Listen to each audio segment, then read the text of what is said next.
और नाज़रीन, इस वक्त हमारे साथ हमारे खास मेहमान भी मौजूद हैं। चलिए हम रुख करेंगे डॉक्टर एमएच खान साहब का। खान साहब, आपसे ये जानना चाहेंगे, जिस तरह से हम अगर कन्नौज की बात करें तो वहां पर जो डिंपल यादव हैं उनका एक अलग क्रेज रहा है, और जिस तरह से उन्होंने रैली की थी वो भी हम देखते रहे हैं कि डिंपल यादव जो है वो काफी चहीती लीडर भी रही हैं कन्नौज में। तो काफी कुछ उम्मीदें खवातीन वोटर भी रख सकती हैं। जी बिल्कुल सही बात है, और डिंपल यादव ने वहां बहुत बढ़ चढ़ के चुनाव जीतने के बाद भी काम किया है और बराबर बनी रहती है वहां पर, वहां के लोगों से संपर्क में रहती हैं। और मैं दूसरी बात फिर कह रहा हूं कि देखिए, कांग्रेस और भारतीय जनता पार्टी दोनों डरी हुई हैं। भारतीय जनता पार्टी इसलिए डरी हुई है कि उनके पास कैंडिडेट्स नहीं मिल रहे हैं। देखिए, 2 दिन पहले जयप्रदा भारतीय जनता पार्टी ज्वाइन किया, उनको एमपी का टिकट दे दिया। गोरखपुर में योगी आदित्यनाथ जी हार चुके थे अपनी सीट, वहां पर एक भोजपुरी फिल्मी कलाकार को दे दिया। आप देखिए, आजमगढ़ में इनके पास कोई कैंडिडेट नहीं, उन्होंने निरहुआ को उतार दिया। इनके पास जो है, जो जमीनी कार्यकर्ता है, उनको तवज्जो न दे करके ये बाहरी लोगों को, ये फिल्मी दुनिया के लोग आए हैं, 15 दिन चुनाव लड़ेंगे, फिर बंबई कलकत्ता चले जाएंगे, लौट के आएंगे नहीं। तो इससे बीजेपी को पता, बीजेपी के लोगों को पता है कि हम अगर ऐसे लोग चेहरे लाते हैं तो ये इनकी कमजोरी महसूस हो रही। जनता कह रही है कि ये तो हमारे बीच में रहेंगे नहीं। अभी एक दिन इनका गोरखपुर से उनका इंटरव्यू चल रहा था, किशन जो फिल्म नेता है, तो वो जो रवि किशन जी, अब हमको तो नाम नहीं याद, फिल्मी दुनिया के लोग हैं ये। रवि किशन जी जो इंटरव्यू दे रहे थे वो पूल में बैठ के दे रहे थे, पानी के अंदर बैठे, हाफ अंडरवियर पहने आप दे रहे हैं, आप कसरत कर रहे हैं। आपको जनता के बीच में जाना चाहिए कि आपको फिल्मी डायलॉग बोल के आप चुनाव जीतना चाहते हैं, और फिर 15 दिन के बाद आप चले जाएंगे बॉम्बे में। तो इनके पास कैंडिडेट भी नहीं है और ये घबराए हुए हैं बुरी तरह से। देखिए, गठबंधन जो बना है ये 6 महीना पहले बना हुआ है। यहाँ पर काबिले जिक्र है कि पहले भी बीजेपी ने यूपी में बहुत ज्यादा अच्छी कारकर्दगी का मुजाहरा किया है और 13 सीटें, इस बात को भी नहीं भूलना है। देखिए, आपको मैं बता दूं, ये सही आपकी बात है, लेकिन इस 2014 के बाद में जो 3 बाई इलेक्शन हुए, ये गठबंधन ने साबित कर दिया। गोरखपुर में गठबंधन ने साबित कर दिया।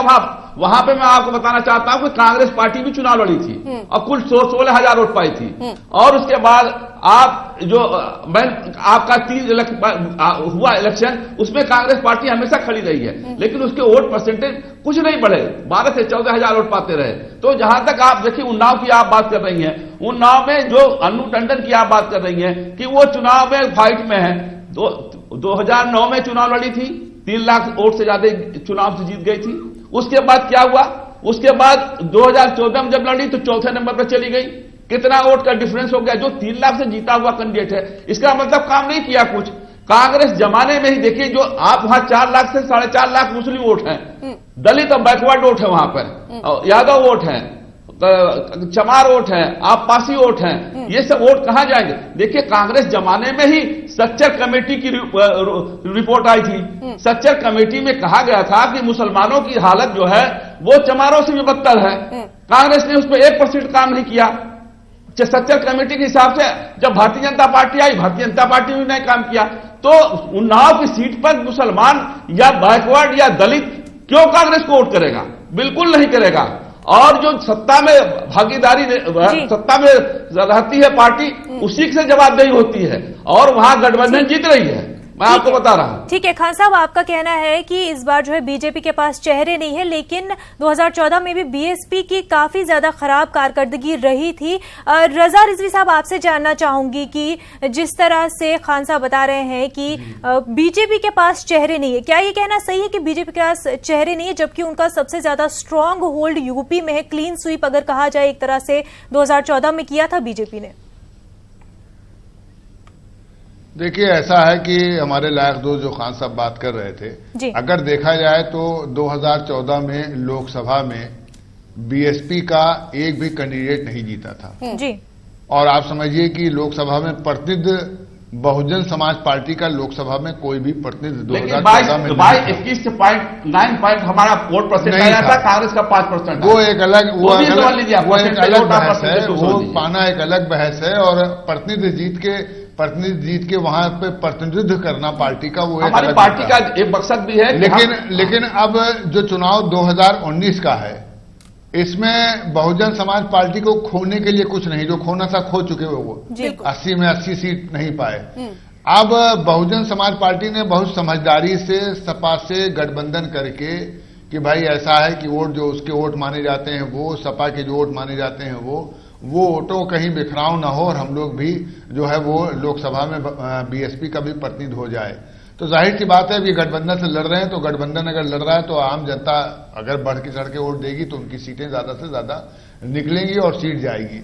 दूसरा सवाल यह है जो आपने कहा कि भारतीय जनता पार्टी के पास अपने कैंडिडेट नहीं है और वो हीरो को, हीरोइन को और स्पोर्ट्स मैन्स को ज्यादा उतार रही है। तो वो ये जो उनके कार्यकर्ता हैं भारतीय जनता पार्टी के, जो सालों से काम करते रहते हैं क्षेत्र में, जिले में, तहसील में, वो इस आधार पे जुड़ते हैं कि हम काम करते करते कल हम जिला पंचायत के सदस्य होंगे, कल हम जिला पंचायत के अध्यक्ष हो जाएंगे, फिर हम एमएलसी हो जाएंगे, चुनाव लड़के एमएलए हो जाएंगे, एमपी हो जाएंगे।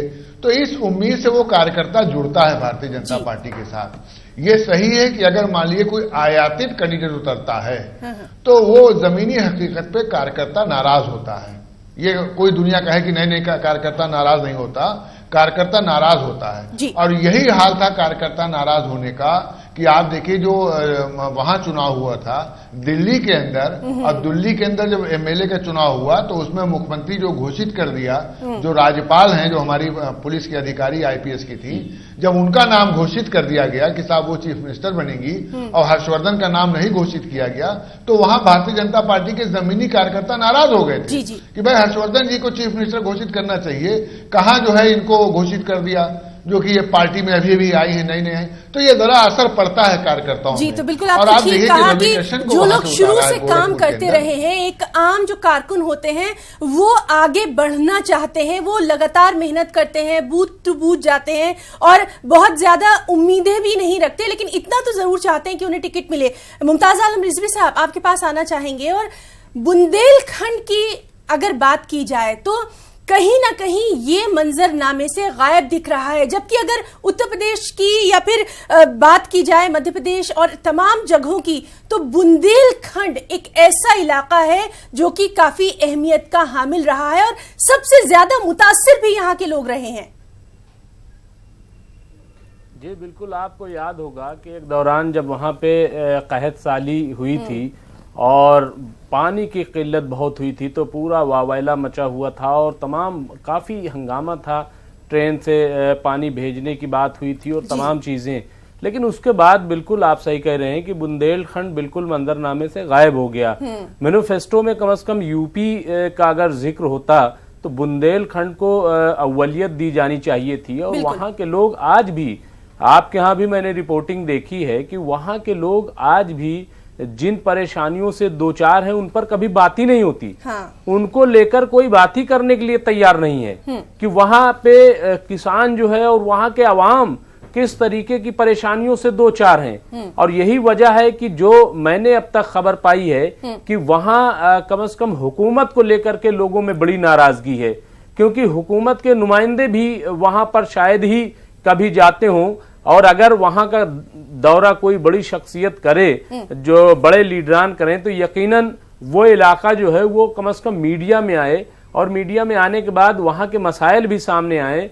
तो ये बिल्कुल सही आप कह रही हैं कि हिना साहिबा की जिस तरीके की वहां परेशानियां हैं उनको लेकर के बात करनी चाहिए। लोग तमाम जगहों की बात करते हैं, लेकिन बुंदेलखंड जो हमारा इलाका है, जो एक तरीके का अगर हम कह लें कि पसमानदा हमारा सबसे इलाका बुंदेलखंड का है, जो पिछड़ा हुआ है, वहां की कोई बात करने के लिए तैयार नहीं है। और ये बहुत ही अफसोसनाक है कि आखिर देखिए कोई भी सूबा हो, ये कहा जाता है कि अगर उस सूबे का कोई इलाका बहुत ज्यादा पसमानदा है तो ये सूबे के लिए बहुत नुकसानदेह बात होती है। और इसीलिए शायद बार बार यूपी को खासतौर से कई स्टेट यानी 4 स्टेट बनाने की बात होती है। क्यों? क्योंकि तवाजुन जो है वो बरकरार नहीं रह पाता।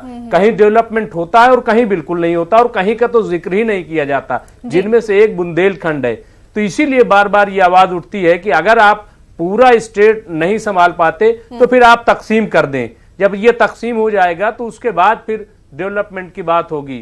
तो आज भी यही हाल है कि कहीं न्यूज में भी उसका जिक्र नहीं है।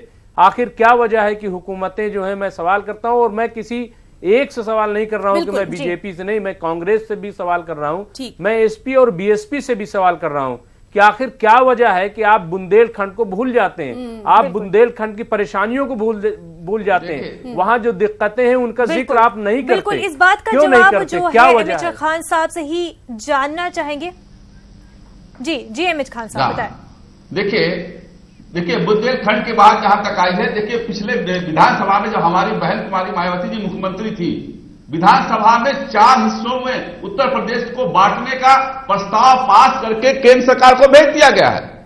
आपको पता होना चाहिए कि उस पूरा मंत्रिमंडल का विधानसभा में इस उत्तर प्रदेश को 4 हिस्सों में बांटा गया है और उसका प्रस्ताव केंद्र को भेज दिया गया है। और केंद्र चुपचाप बैठी है। केंद्र उस वक्त शासन में थी कांग्रेस, अब है बीजेपी।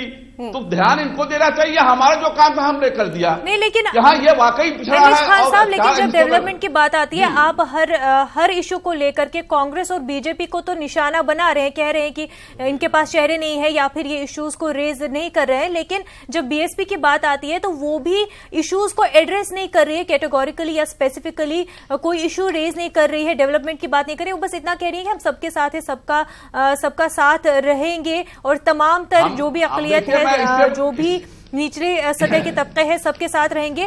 एक तरह से स्पेसिफिकली बीएसपी नहीं कह रहा है कि वो क्या कुछ, अगर सत्ता में आते हैं तो क्या कुछ करेंगे। डेवलपमेंट, इन सारी चीजों को लेकर के तो बीएसपी भी सही से बात नहीं कर रही है। नहीं, आप क्या चाहती हैं कि हम मैनिफेस्टो ले आए और झूठ बोलें?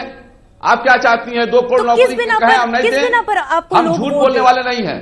तो किस बिना पर लोग आपको वोट दे, जो वो जानते भी नहीं कि आप क्या काम कर रहे हैं? डेवलपमेंट पर वोट देंगे, कानून व्यवस्था के ऊपर देंगे। आप कानून व्यवस्था देखिए, बहन कुमारी मायावती जी उत्तर प्रदेश की मुख्यमंत्री थी।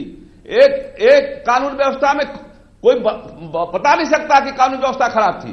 पूरे हिंदुस्तान में चर्चा हुई कानून व्यवस्था की। और फिर मैं वही कह रहा हूं कि जब इस उत्तर प्रदेश को, बहुत बड़ा उत्तर प्रदेश है, इसके पिछड़ेपन को दूर करने के लिए बहन कुमारी मायावती जी ने विधानसभा में पास किया है। इस सवाल को हम आगे भी रजा रिजवी साहब के पास भी लाएंगे, क्योंकि उन्होंने भी बहुत सारी जमीनी हकीकत को देखा है और उन्होंने भी बुंदेलखंड की अगर बात आती है तो वो भी ये बात महसूस कर रहे हैं कि कहीं ना कहीं बुंदेलखंड का जिक्र कहीं नहीं आया। इस वक्त की बेहद अहम खबर अनंतनाग से।